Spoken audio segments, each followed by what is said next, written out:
Welcome और स्वागत है आप लोगों का एक ट्रू क्राइम वीडियो में। ऑन 29 अप्रैल 2018 एक ऑस्ट्रेलियन कपल नदी के किनारे कायाकिंग कर रहे थे, पर तभी अचानक से ही उन्हें ये दिखता है कि पानी में एक औरत की बॉडी तैर रही थी, जिस चीज से वो लोग इतना ज्यादा डर चुके थे कि उन्होंने इमीडिएटली पुलिस को ये सब बता दिया। अपनी इन्वेस्टिगेशन में पुलिस को ये पता चला कि ये बॉडी सिसिलिया की है, और इसके साथ ही साथ जो प्राइम सस्पेक्ट था वो था मारियो, जो कि सिसिलिया का बॉयफ्रेंड था।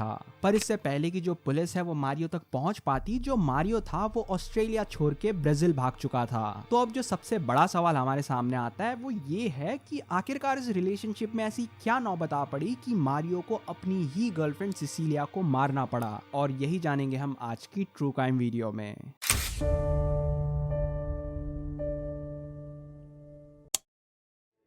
इस केस की शुरुआत होती है सिसिलिया से, जो ओरिजिनली ब्राजील से थी। अब सिसिलिया की शादी हो चुकी थी और वो अपने हस्बैंड के साथ ब्राजील में ही रहती थी, पर अपने काम के चलते हुए उसे अपने हस्बैंड के साथ ऑस्ट्रेलिया मूव करना पड़ा। अब ऑस्ट्रेलिया आने के बाद जो सिसिलिया है वो अपने करियर में बहुत अच्छा कर रही थी। वो एक माइनिंग फर्म में काम करती थी और बहुत अच्छे पोस्ट में थी। अब इसमें प्रॉब्लम की बात ये है कि ऑल्दो वो अपने करियर में तो काफी अच्छा कर रही थी, पर इसके साथ ही साथ जो उसकी पर्सनल लाइफ है वो उतनी अच्छी नहीं चल रही थी, जिसके बाद लेटर ऑन वो अपने हस्बैंड के साथ सेपरेट हो जाती है। अब इसके कुछ टाइम बाद वो अपनी जिंदगी में मिलती है मारियो से। अब जो ये मारियो था वो सिसिलिया का कॉलेज फ्रेंड था ब्राजील में, और वो भी ऑस्ट्रेलिया रिसेंटली ही मूव करा था।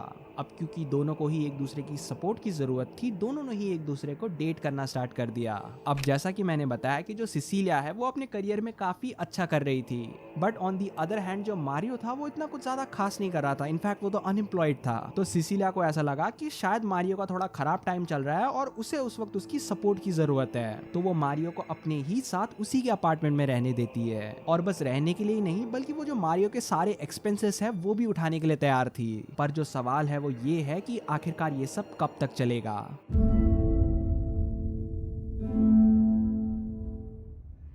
अब रिलेशनशिप के शुरुआत में सब चीज काफी बढ़िया चल रही थी, पर कुछ ही महीनों के अंदर इनका रिलेशनशिप टूटने लगा। अब इन दोनों के बीच छोटी छोटी चीजों को लेकर काफी ज्यादा झगड़े होने लगे थे, और जो ये मारियो था वो एक तरीके से बहुत कंट्रोलिंग बन चुका था सिसिलिया के ऊपर। वो सिसिलिया को 100% कंट्रोल करना चाहता था। लाइक वो किससे मिलती है, कहाँ जाती है, किसके साथ कितना समय स्पेंड करती है, और इस चीज को सिसिलिया बिल्कुल एक्सेप्ट नहीं करना चाहती थी, क्योंकि वो एक इंडिपेंडेंट वुमेन है और वो अपने सारे डिसीजंस खुद लेना चाहती थी। उसे ऐसा ही लगता था कि जो मारियो है वो अनएम्प्लॉयड है और दिन भर घर में ही बैठा रहता है, और इसीलिए वो थोड़ा चिड़चिड़ा रहता है। उसे ये उम्मीद थी कि अगर मारियो को जॉब मिल जाएगा तो शायद वो अपने काम में ही ज्यादा कॉन्सेंट्रेट करेगा, जिसके बाद उनके झगड़े कम होंगे और जो उनका रिलेशनशिप है वो वापस से स्वीट हो जाएगा। पर स्पॉइलर अलर्ट, ऐसा कभी नहीं हुआ। तो अब सिसिलिया को ये पता चल चुका था कि उनका रिलेशनशिप नहीं चलेगा और बेहतर यही होगा कि वो इस रिलेशनशिप को एंड कर दे। तो वो ये बात मारियो को बताती है, पर जो मारियो है वो इस बात को एकदम सीरियसली नहीं लेता, क्योंकि रिमेंबर अकॉर्डिंग टू मारियो घर का डिसीजन मेकर वो है, और सिसिलिया के पास ऐसा कोई भी राइट नहीं है कि वो इस रिलेशनशिप को एंड कर दे। तो उसकी तरफ से तो रिलेशनशिप एंड नहीं होने वाला, और वो सिसिलिया के घर को छोड़कर भी नहीं जाने वाला। और इसी दिन के बाद से जो घर के झगड़े हैं वो और भी ज्यादा सीरियस होने वाले थे। सिसिलिया बस यही चाहती थी कि मारियो उसकी जिंदगी से चला जाए और उसके घर से भी चला जाए, but on the other hand जो मारियो है वो घर छोड़ने का नाम ही नहीं ले रहा था। और रिमेंबर जो ये घर था वो सिसिलिया का ही था, और उसे अपने ही घर में मारियो को देखकर डर लगने लगा था। जब भी उनके बीच झगड़े होते थे सिसिलिया काफी ज्यादा डर जाती थी, तो इनफैक्ट वो अपना ही घर छोड़ देती है। मल्टीपल टाइम वो अपने फीमेल फ्रेंड्स के घर जाके रहती है, क्योंकि उसे मारियो से काफी ज्यादा डर लगने लगा था। अब ये सिचुएशन सिसिलिया के लिए काफी ज्यादा हार्ड थी। वो चाहकर भी कुछ नहीं कर सकती थी। उसके सभी फ्रेंड्स ने यही सजेस्ट करा कि उसे मारियो की कंप्लेंट पुलिस को कर देनी चाहिए, और पुलिस मारियो को सबक सिखाएगी। पर सिसिलिया कभी ये हिम्मत जुटाई नहीं पाई कि वो पुलिस को जाके कंप्लेंट कर दे, क्योंकि रिमेंबर किसी जमाने में वो मारियो से प्यार किया करती थी और वो उसके खिलाफ कोई भी लीगल एक्शन नहीं लेना चाहती थी, क्योंकि अगर मारियो के ऊपर पुलिस केस लग जाता तो उसकी रेपुटेशन है वो तो डैमेज होती ही होती। पर इसके साथ ही साथ ये पॉसिबिलिटी भी होती कि शायद उसको ब्राजील वापस डिपोर्ट कर दिया जाए। अब कुछ और समय बीतते हैं और अब फाइनली सिसिलिया का जो पेशेंस है वो खत्म हो चुका था। वो मारियो को वार्निंग देती है कि अगर वो उसका घर खाली नहीं करेगा तो वो पुलिस में जाके कंप्लेन कर देगी, जिसके बाद फाइनली जो मारियो है वो सिसिलिया का घर खाली कर देता है। अब मारियो ने भले ही उसका घर तो छोड़ दिया, पर वो उसका पीछा नहीं छोड़ने वाला था।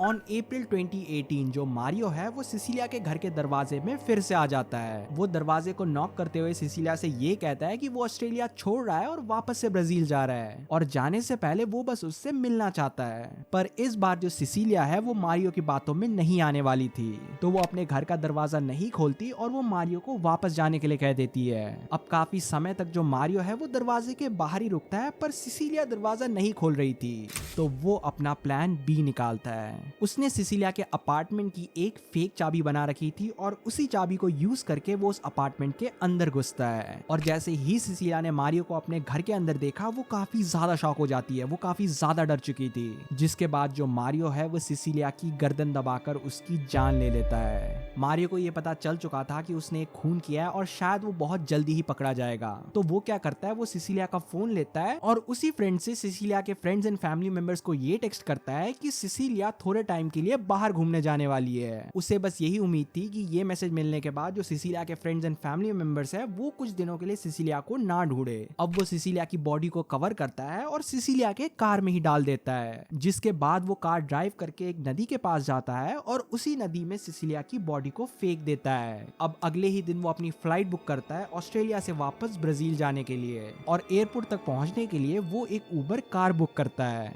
अब जैसे ही उसने अपनी टैक्सी बुक करी, जो टैक्सी वाला है वो भी उस तक पहुंच जाता है, पर जैसे ही जो ये टैक्सी है वो ब्रिज तक पहुंची, जो मारियो है वो सिसिलिया की कार की जो चाबी है वो उसे ब्रिज से फेंक देता है। और जब उस टैक्सी ड्राइवर ने ये देखा कि मारियो चाबियों को ब्रिज से फेंक रहा है, वो काफी ज्यादा कंफ्यूज हो चुका था, पर फिर भी उसने उतना कुछ ज्यादा ध्यान नहीं दिया और मारियो को एयरपोर्ट ड्रॉप कर दिया। जिसके बाद जो मारियो है अब वो फाइनली ऑस्ट्रेलिया से ब्राजील पहुंच चुका था। अब इसके अगले दिन एक ऑस्ट्रेलियन कपल नदी में कायाकिंग कर रहे थे और वहां पर उन्हें सिसिलिया की बॉडी फ्लोट करते हुए दिखाई देती है। इस चीज को इमीडिएटली पुलिस को इन्फॉर्म कर दिया गया था और वहां से इन्वेस्टिगेशन की शुरुआत होती है। इन्वेस्टिगेशन से पुलिस ने सिसिलिया की बॉडी को आइडेंटिफाई कर लिया था, जिसके बाद वो सिसिलिया के लाइफ के बारे में पता लगाते हैं और तब उन्हें पता चलता है उसके एक्स बॉयफ्रेंड मारियो के बारे में। सीसीटीवी फुटेज से साफ साफ दिख रहा था कि क्राइम वाले दिन मारियो ही था जो सिसिलिया की कार ड्राइव कर रहा था, और इसके साथ ही साथ वीडियो में हमें ये भी दिखता है कि उसके पैर गीले थे,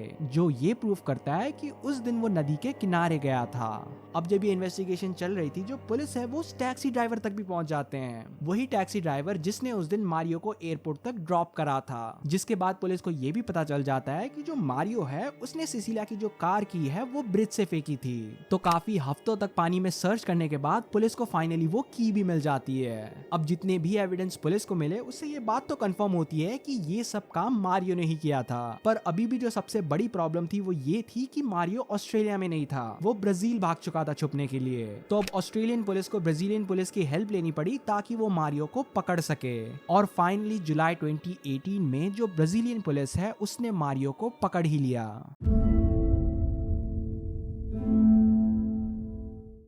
अब ब्राजील में मारियो के ट्रायल की शुरुआत होती है और वो अपना क्राइम कन्फेस कर देता है, जिसके बाद उसे 27 इयर्स की सजा सुना दी जाती है। आई होप सिसिलिया का जो केस है वो एक वार्निंग की तरह एक्ट करे उन ईवल लोगों के लिए जो क्राइम करने वाले हैं, ताकि वो क्राइम करने से पहले भी 100 बार सोचे, और इसके साथ ही साथ इनोसेंट लोगों को भी इनकरेज करे ताकि वो अपनी वॉइस रेज कर पाए। और इसी के साथ ये केस और ये वीडियो दोनों यही पर एंड होता है। अगर इस वीडियो को यहाँ तक देख लिया तो यार उसके लिए बिग थैंक यू। और अगर आप लोगों को मेरी और भी ट्रू क्राइम वीडियोस देखनी है तो यार मैं कहीं ना कहीं तो कुछ ना कुछ लिंक कर दूंगा, या फिर आप लोग मेरे प्रोफाइल में भी जाकर चेक कर सकते हो। तो इसी के साथ मैं मिलूंगा आपसे अगली वीडियो में। Till then take care.